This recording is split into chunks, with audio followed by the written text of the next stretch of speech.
À cette époque, les enfants d'Israël étaient en guerre contre les Philistins, et Djalout, un géant puissant, semait la terreur dans les rangs des Israélites.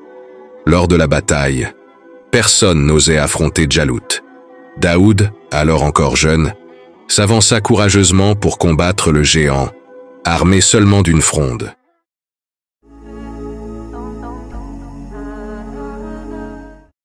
Après vous avoir raconté l'extraordinaire histoire de Suleyman, alayhi salam, nous allons aujourd'hui vous raconter celle de Daoud, alayhi salam, fils d'Isaïe, descendant d'une lignée noble et bénie, fils d'Obed, de Bououz, de Salma, de Nahasson, d'Aminadab, de Ram, de Esron, de Pharès, de Juda, fils de Jacob, fils d'Isaac, et fils de l'ami intime de Dieu, Ibrahim, alayhi salam.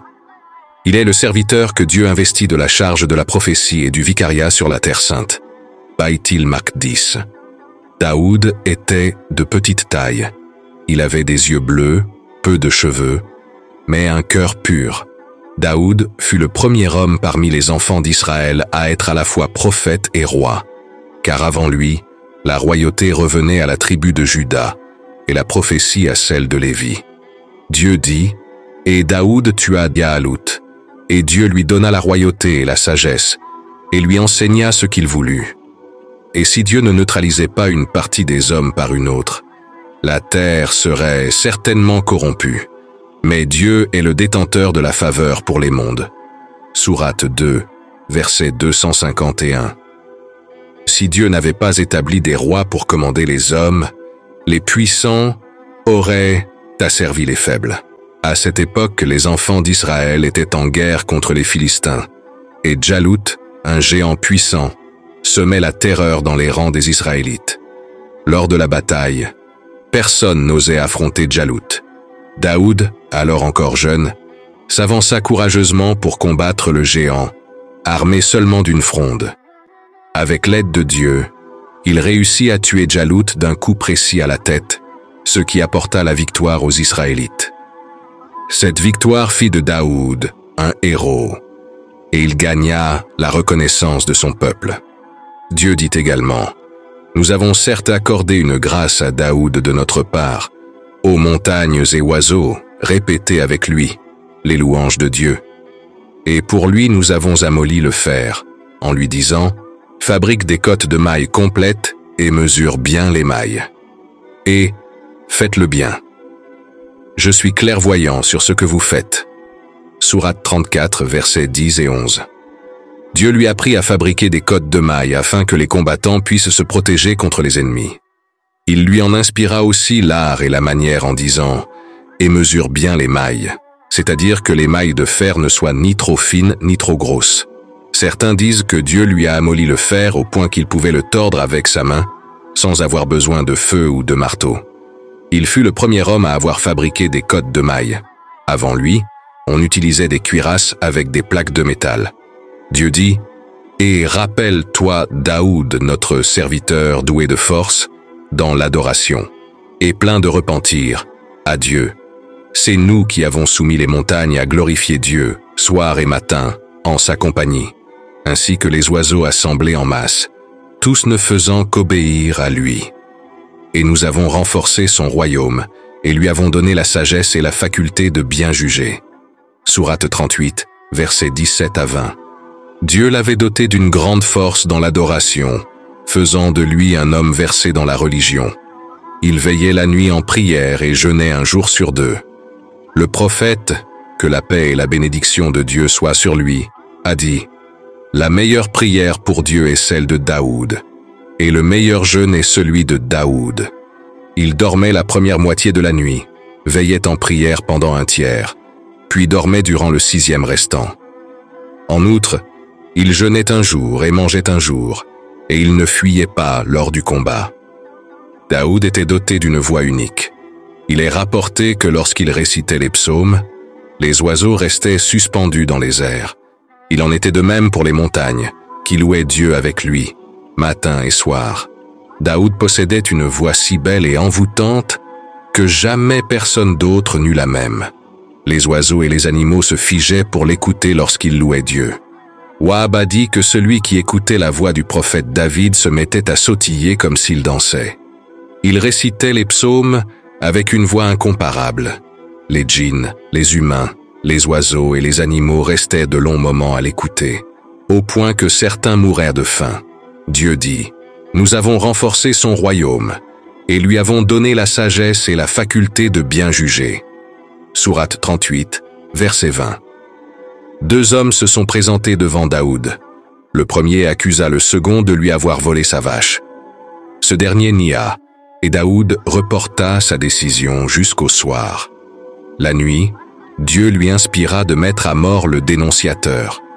Le lendemain, Daoud fit venir le plaignant et l'informa de l'inspiration divine, en ajoutant qu'il allait le mettre à mort, mais qu'il voulait connaître la vérité. Le plaignant avoua alors, « Je jure par Dieu que je suis dans mon droit, mais j'avoue avoir tué son père il y a quelque temps. » Daoud ordonna donc de le mettre à mort. Ce jugement du prophète Daoud lui valut l'estime et la considération du peuple israélite. Lorsque le mal et les faux serments se répandirent parmi les enfants d'Israël, Dieu dota Daoud d'une chaîne venue du ciel, suspendue au rocher de Jérusalem, faite d'or. Quand une dispute éclatait, celui qui avait raison pouvait la toucher, tandis que celui qui était dans l'erreur ne le pouvait pas.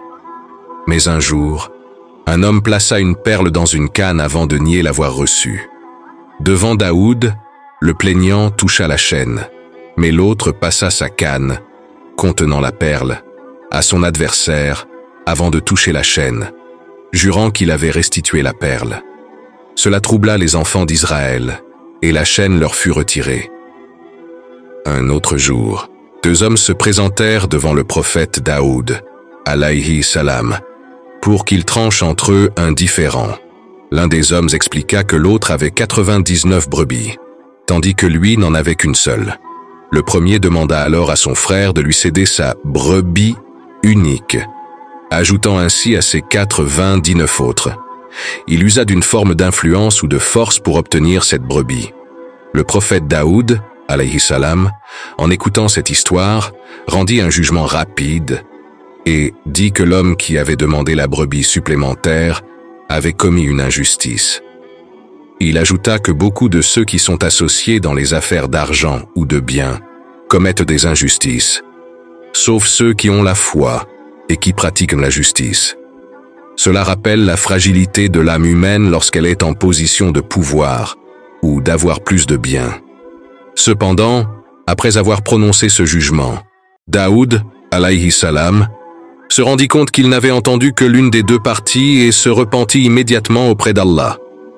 Il se remit en question et demanda pardon à Allah pour ne pas avoir agi avec une patience plus grande dans cette affaire. Nous avons vu dans les hadiths relatifs à la création d'Adam que, lorsque la descendance de celui-ci fut extraite de ses reins, il aperçut parmi elles les prophètes, sur eux le salut. Il vit alors un bel homme et demanda « Ô Seigneur, qui est cet homme ?» Il lui fut répondu « C'est ton fils Daoud. » Il demanda « Quelle est la durée de vie que tu lui as assignée, Seigneur ?» Il lui fut répondu « 60 ans. » Il dit alors « Ô Seigneur, prolonge encore sa vie. » Il lui fut répondu « Non, sauf si je prends des années de la tienne. » La durée de vie d'Adam était de 1000 ans. Il en céda 40 à Daoud. Lorsque son heure arriva, l'ange de la mort vint prendre son âme. Mais Adam lui dit « Il me reste encore 40 années à vivre. » Il avait oublié qu'il les avait données à son fils Daoud. Dieu compléta à Adam ses 1000 ans, et David vécut 100 ans. La mort du prophète Daoud, sur lui le salut, l'imam Ahmad a rapporté dans son Mousnad d'après Abu Huraïra. Le prophète Daoud était très jaloux. Lorsqu'il quittait son palais, toutes les portes en étaient fermées, et personne ne pouvait entrer auprès de sa famille jusqu'à son retour. Un jour, il sortit et ferma les portes de son palais. Son épouse vit alors un homme debout au milieu de la maison. Elle dit à celle qui était avec elle Comment cet homme est-il entré? Par Dieu, nous serons couvertes de honte au retour de Daoud. À son retour, Daoud trouva l'homme toujours debout au milieu de la maison. Il lui dit, « Qui es-tu et que fais-tu ici ?» L'homme lui répondit, « Je suis celui qui n'a pas peur des rois et à qui rien ne résiste. » Daoud lui dit, « Par Dieu, tu es l'ange de la mort. Bienvenue au commandement de Dieu. » Ensuite, il se dépêcha de régler ses affaires, et l'ange de la mort prit son âme au lever du jour. Sulayman ordonna alors aux oiseaux de couvrir la dépouille de Daoud. Ils la couvrirent à tel point que l'endroit où elle était déposée devint sombre.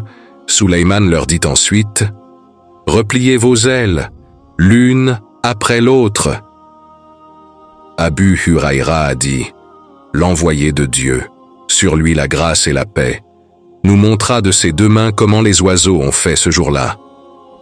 Ce sont les oiseaux aux grandes ailes qui étaient les plus nombreux ce jour-là à couvrir la dépouille de David. Assoudi a rapporté, d'après Ibn Abbas, David est mort subitement un samedi, et les oiseaux l'ont couvert et lui ont fait de l'ombre.